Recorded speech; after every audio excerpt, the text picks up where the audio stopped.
Burrow was sacked an NFL-high 51 times last season, including another 19 just in the postseason.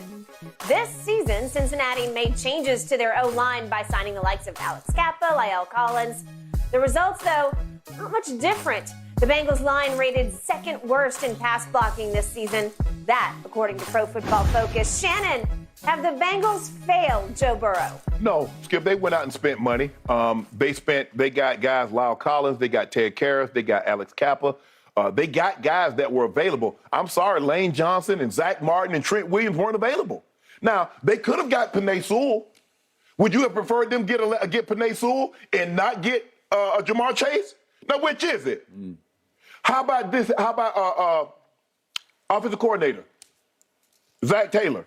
How about stop calling all that guy dang on scat protection? You see what they did, Skip, in the first half? They went all scat. Now all of a sudden they couldn't block, and then they kept guys in. They started max protecting. They did, and it was a wise move. Thank you. It was. You can. If your line can't hold up, you know your line is not holding up. Stop calling scat protection, which means 5 guys out. You only have 5 offensive linemen. Empty backfield. Yeah. Okay. But Skip, I think they did a great job. You can't say, well, they only gave La'el Collins $5 million. Well, they only gave Alex Kappa $11 million. That's not the point. The point of the matter is that they tried to upgrade. They tried to address a position of need. They felt the offensive line was a position of need. They went out and got La'el Collins. They went out and got Kappa. They got Karras. So they tried to fix it. Okay, it didn't go according to plan. But you can't say because things didn't go according to plan, even though you planned it, that, well, you hadn't addressed it enough. So what do you want them to do? Make a trade for Trent Williams? 49ers not getting rid of him. You want Zach Martin? Cowboys aren't getting rid of him. And you're damn sure not getting Lane Johnson from the Eagles. So what do you have them to do? And they took an offensive lineman in the 4th round. Skip, they've addressed it. Okay, it hasn't gone according to plan. But that doesn't mean they haven't addressed it or they haven't tried to address it.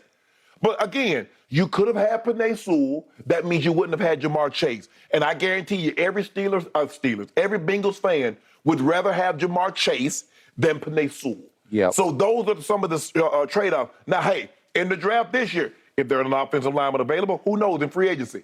You got some money. You're still under the cap. I don't know for how much longer when Joe Burrow gets his money, Skip. I don't know how much longer you're going to be up under the cap. But you're under the cap. Who knows if they're a free agent offensive lineman, you might be able to go out and get. But Skip, they got hurt. Skip, Jonah Williams, his kneecap, dislocates his kneecap. La'el Collins hurt something. Alex Kappa hurt something. How did the Bengals supposed to know that, all 3 of the free agent offensive linemen that we got are going to get hurt? How do they know that? So I do believe they've addressed it. Do they need to continuously address it? Yes. Either they're going to continue to address it, but maybe you don't do as much scat protection. Maybe you don't do as much empty backfield. Maybe you leave a tight end in or a back end like you started doing. They started going 20, what we call 20 formation with 3 wide receivers, 2 backs in the backfield to help do a better job of protecting Joe Burrow. But I do believe they've given him as much help as they possibly can in the situation. That doesn't mean that you don't continue to try to address it because he's the money. And when you got a lot of money, Skip, what you have a lot of guards to guard the money. So maybe you you keep trying to improve. But I do believe, Skip, that they've tried to address the issue. It just hadn't gone according to plan. Okay, I hear what you're saying. But now we've seen back-to-back years in which Joe Burrow has spent most of the regular season running for his life or ducking for his life. Once again, in the postseason, he's been sacked up to this point, and they're obviously out now 10 times, and that's going to end up leading the whole postseason because I don't think Patrick Mahomes is going to get sacked 7 times in the Super Bowl. I could be wrong about that, but I doubt it. Right. As monstrous as Hassan Reddick was the other day, I just don't think. Okay, so what did they do in free agency? They went out and got my ex-guy, La'el Collins, but he was a cheap bargain on the open market because he had gotten cut by Dallas, and Dallas thought he was on his last legs. Do you believe La'el Collins was better than the guy they had in that position last year? He didn't grade better than the guy last year, but they gave him $5 million guaranteed in a 3-year deal, so it was a pretty cheap buy for them. They did spend a little bit more money on Ted Karras, ex of the Patriots, as you recall, to play center. They gave him $5 million guarantees. Still pretty much bargain basement. They spent some money on Alex Kappa, who was the worst of Tampa Bay's 5 linemen, but he's pretty good. And he was, I would go so far as to call him a premium free agent. Right. And they had to give him a little bit. They gave him $11 million guaranteed over a 4-year, $35 million deal. That's middle of the road free agent. So that was pretty good. Skip, let me tell you for people who don't know at home. Free agency is not about being good. It's about being free. Yeah. Guess what? You on the open market, and 32 teams can bid for your services. Yeah. So good. It's also right place, right time. Who desperately needs to overpay for you, right? Zach Martin and Trent Williams and Lane Johnson ain't going to be free. No, you got it. Okay, so Lyle wasn't very good this year. He graded out 157th before he got hurt. Of all the offensive linemen, Pro Football Focus graded him 157th. That's not very good. No. Ted Karras was a little better at 98th, and Alex Kappa was a little bit better at 76th overall, but it's not very good because it's about to add up to the second worst pass blocking in the whole league for the whole year. So Jonah Williams, who I have respect for, maybe they tried him at left tackle, maybe he belongs at right. Yeah. But they tried him and he graded out 131st. Well, it's pretty horrible, and he allowed 12 sacks this year, which is the most. It's terrible.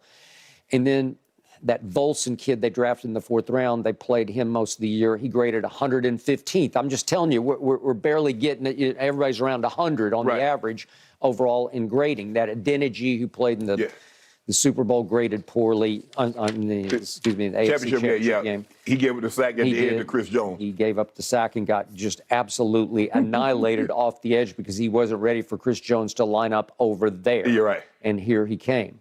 So they did have 3 picks before they took the kid Volson in the 4th round. They had number 31 overall, number 60, and number 95, and they did not use them on offensive linemen.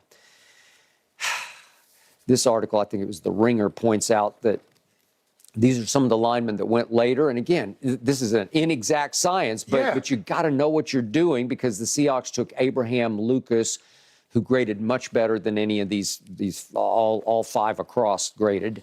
And then the Colts took Bernard Raymond. He graded better. And then Dylan Parham made first-team All-Rookie. And Braxton Jones was also a first-team All-Rookie who went to the Bears. So they were down there, but they were diamonds in the rough. And you had to go find the diamonds. There are 4 down there that they could have had over Volson, who graded much better than Volson. But who's to say they would have graded that same in Cincinnati? We don't know how the offensive line. Skip, I mean, the thing that the Broncos, when I was there, Skip, what they could do, an offensive lineman that was cast out somewhere else, he come, Alex Gibbs get him, and guess what?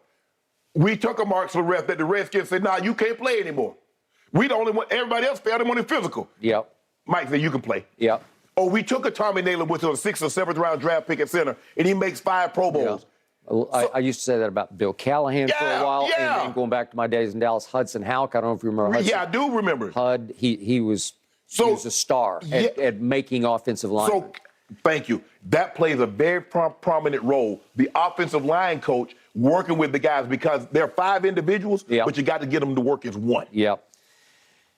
I do feel sorry for Joe Burrow, because I thought the essence of the game the other day in Kansas City the other evening was that Patrick Mahomes got mostly protected and Joe Burrow mostly did not. Right. And it's like the essence of your sport. It comes down to, does the quarterback have time or not? Simple. Did Dak Prescott have time at Tampa?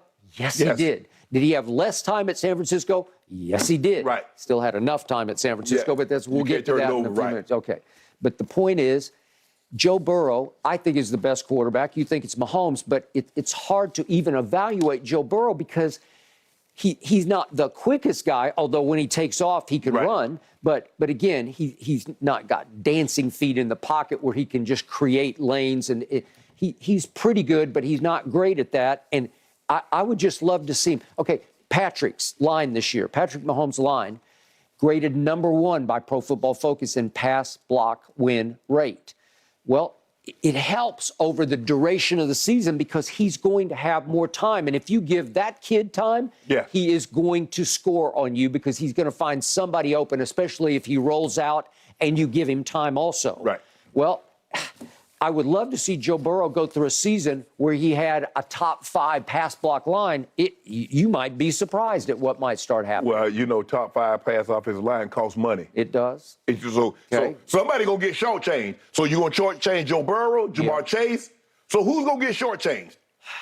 It's up to somebody at the top, Mike Brown, to have the wherewithal, both financially and wisdom-wise, to put it together correctly where you spend the right amounts at the right positions. Because you've got a quarterback, and he fell right into you got to get a little lucky to do that. Yeah. Because you did, okay, Skip, look at the Cowboys. They got this great offensive line, and then Dak, a rookie, falls right into the lap.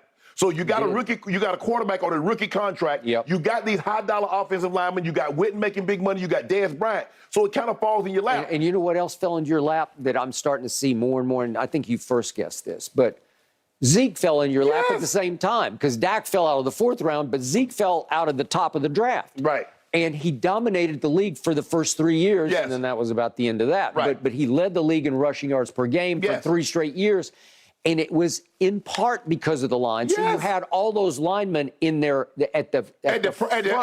You got Tyron Smith, you got Frederick, and you got Zach Martin. Skip, the guys look all pro and going to the Pro Bowl every single year.